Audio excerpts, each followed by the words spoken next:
It is going to be hard to defeat him with bows. One of the enemies takes out his sword against Chrome, followed by others as well.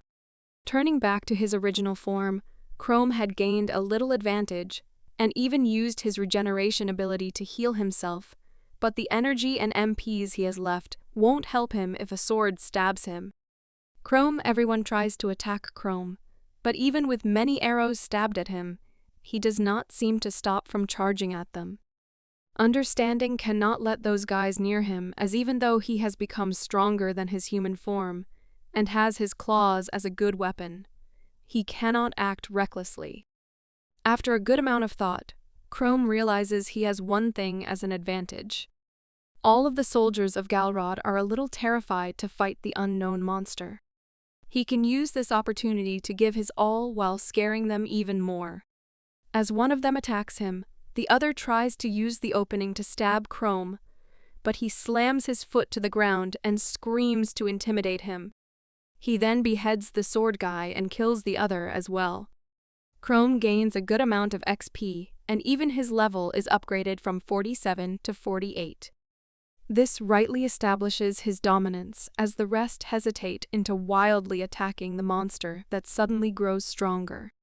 Galrod seethes in anger upon seeing his subordinates fall prey to him. The mage also worries about the situation worsening on their end, as their men are growing confused and scared and are losing their will to fight. She also figures that Chrome is now giving his everything to the fight and does not care about losing his life anymore. Everyone charges at Chrome while the two mages try to attack Chrome with their magic. However, the monster is not a monster from the brain as yet. Chrome still has the intelligence of a human and is using it quite well by fighting in a way that there is no opening for the mages to attack him. If they do attack, it will end up hurting or killing their allies without a surety of whether Chrome will get wounded. While continuing to fight the soldiers, Chrome is well aware that he is reaching his limit and may not be able to continue to fight this way. In order to win this one, Chrome starts ruthlessly slashing the soldiers with his claws, as this will earn him more points. One of them manages to stab him, only to get stabbed by his claws. As Chrome continues to gain more power, the woman mage feels scared and falters in attacking them. Her companion, however, has quite an opposite reaction to the sudden panic and decides to blow Chrome up. It obviously was a stupid move, provided Chrome used their own ally as his shield to the magic attack. Now the mage is afraid and guilty while facing Chrome. Chrome comes out of the fire with even more energy and a level upgraded to 49. The mage figures he can attack Chrome with his magic before his claws can reach him. A mistake to wait for claws and not notice the sword in his hand.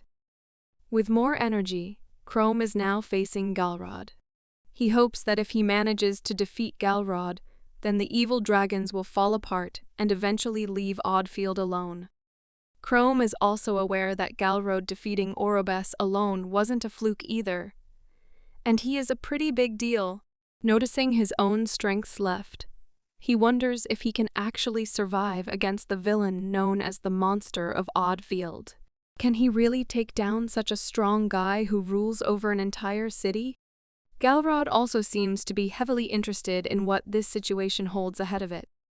Not caring about his lost soldiers or the fact that Chrome single-handedly killed many of them, Galrod wants to examine who the real monster is here. He is referred to as the Monster of Oddfield, or this guy who suddenly transforms into a monster they have never seen before. A haunting-looking Galrod and an injured Chrome are about to see who is the more dominant monster out there. Chapter 34. The fight for the decision of the true monster begins. A Galrod attacks Chrome with his axe. Chrome ducks down from the first blow and barely backs out of the other attack. As he stabilizes himself after barely surviving from having his head thrown away, Chrome tries to figure out a strategy against this opponent. Galrod is a level 50 being, which is obviously stronger than where Chrome stands, so it is correct for him to initially assume it is not simple to win against Galrod. Chrome knows that this fight has to end in one of them being killed. Either he will die trying to save Shelley and Oddfield, or he will kill Galrod and free Oddfield from his pathetic shackles. He tries to figure out a way to balance their powers so he can actually focus on defeating him, rather than saving himself. The first thing Chrome focuses on doing is getting rid of Galrod's axe, so he can at least reach in the range of Galrod to harm him. This might give him a little advantage due to his claws. He uses the last 4 MPs he has to regenerate his left arm into top condition. Galrod attacks him again, mocking him for not being half as strong as he expected him to be. Galrod is a little surprised to see his axe only wounding Chrome's left arm instead of cutting it off. Chrome takes this as his chance and tries to attack Galrod only for him to dodge back. Galrod is amused at what just happened and how he neatly missed that attack, not noticing that what Chrome did was only a distraction to use his teeth to bite off the wood of the axe and have Galrod lose his weapon. Feeling out of energy already, Chrome does not intend to wait for Galrod to take in the shock and regain his footing, nor does he want his remaining subordinates to meddle in. Chrome pounces upon Galrod, ready to dig his claws in Galrod's neck. Chrome's plan of killing Galrod right away is punched away along with his face. Chrome falls, after which he notices the purple crystallization around his arms. It is a skill of Galrod that covers him in sturdy crystal armor. With this armor, Galrod is stronger than Chrome even without his axe. Pretty unfair for Chrome, really, as growing those crystals out of his will is something Chrome cannot easily get past. Galrod grins evilly, wanting an already vulnerable Chrome to fear him even more. Galrod was the son of a pathetic troublemaker who used to use his wife as a whore to earn money. The wife did not seem to hate him for that. She, in fact, silently took his brutal beatings and told her husband politely that his scars are the reason she cannot earn much money as a prostitute. Well, more reason for an abuser to abuse his family. Ready to beat her up, the old hag even terrorized young Galrod, asking him to go steal or beg and get him money some way. The father then strangled Galrod and kept choking him while his wife begged him not to. Galrod felt like this was the end for him and his mother, but out of nowhere, as if a miracle or a gift, he suddenly activated this skill. With his crystallized armor, it took him only a single blow to get rid of the pathetic excuse of a father he had. He happily turned to his mother, wanting to celebrate the freedom they finally had from the abuser. But it seems like this woman wanted to be abused. Crying over her husband's body, she turned to her son with utmost disgust and called him a monster. Well, what a person ought to do if called a monster by his mother. The betrayed child decided to act up to the label. After killing his mother right there, he became the monster of Oddfield. As Galrod approaches him, Chrome tries to gather himself up and think of what to do, as none of his skills can bail him out of this situation. A light bulb goes off in his brain as he finally figures a way out. Timely dodging the crystallized punch of Galrod, he grabs a sword lying behind him and shoots it at Galrod. Galrod seems to be amused by his tries, as he is sure Chrome does not have much time left, and this sword is not even going to graze him anyway. A subordinate behind Galrod seems to be having a great time while enjoying the match between the two. He cheers for Galrod and chants for him to kill the monster as if seated in a wrestling match. But he actually seems to forget that this isn't a wrestling match confined to only 2 people. So, when the sword hits him right in the chest, the only question he has is, why me? Galrod is once again mocking Chrome for not even being able to aim right anymore. But was he even aiming at Galrod? One would think so. Being at level 49, he needed to beat more people and gain some more points. So by murdering this puny cheerleader, he gained enough points to reach level 50. And level 50 means being able to get his next transformation. Instead of praying and begging to become more like a human, Chrome prays hard to become someone strong enough to beat Galrod and save Shelley and Oddfield. He does not care about how hideous or monstrous he might look with his evolution. He just needs more power. Galrod cannot fathom what just happened from Chrome intentionally targeting someone else, to this strange mana being exuded from him as he evolves from a shapeshifter to a doppelganger. Chapter 35. A doppelganger is a pretty scary monster, not in terms of looks or physical power, but in terms of the fact that it has the ability to mess with the minds of people. A monster that robs people of their sanity, scares them with illusions, and has the ability to turn into them by stealing their appearance and memories.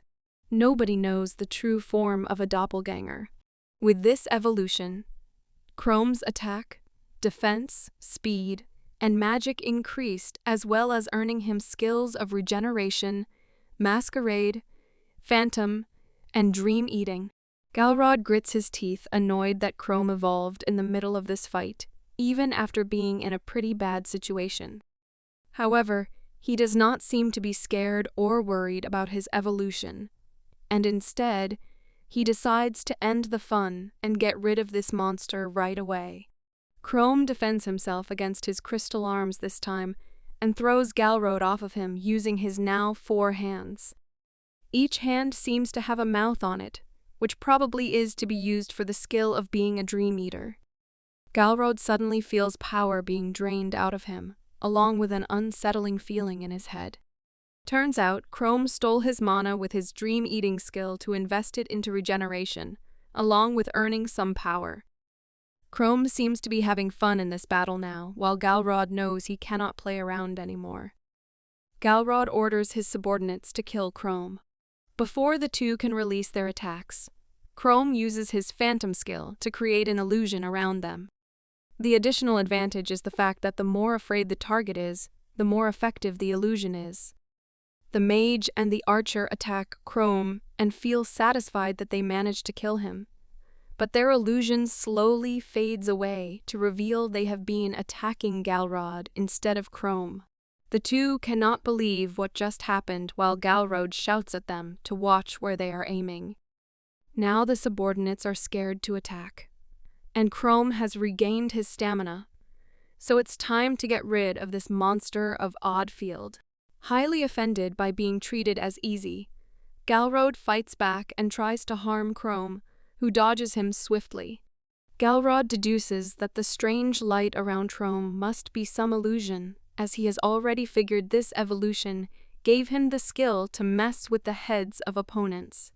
Galrod is ready to endure it all, instead of giving in to his manipulations. But can he really endure it?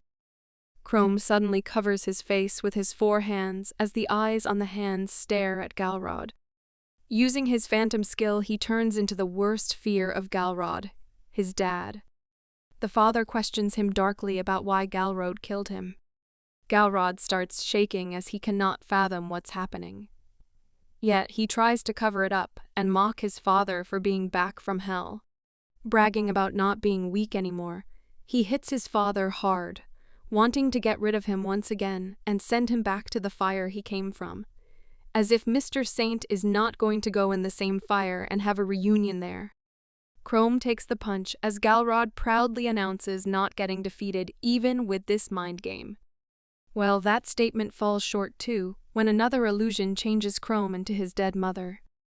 Galrod seems to be feeling heavy in the head with this confusion now, as he does not find himself in the dungeon anymore, but in his old house.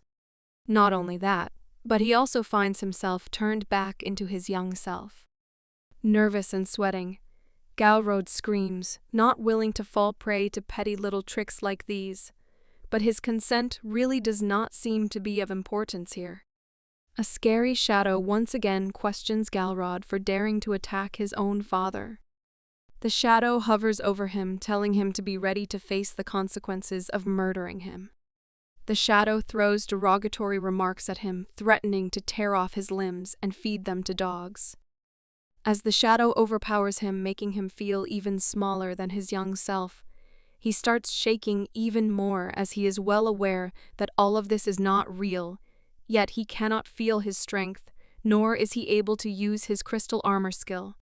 He shakily warns the shadow to stay away and continues to scream helplessly.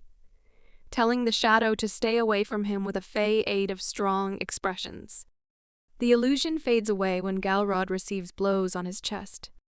His torso is clawed several times with the courtesy of the doppelganger. Chrome stands in front of him with Galrod's blood dripping off of his claws, as Galrod falls to the ground in excruciating pain.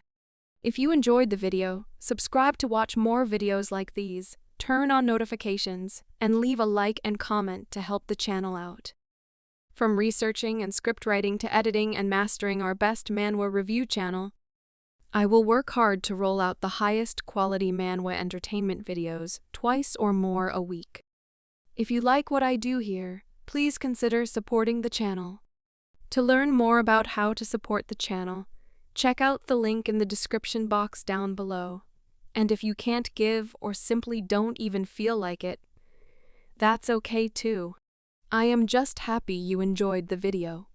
Thank you so much for watching. We will see you on the next video. For now, peace.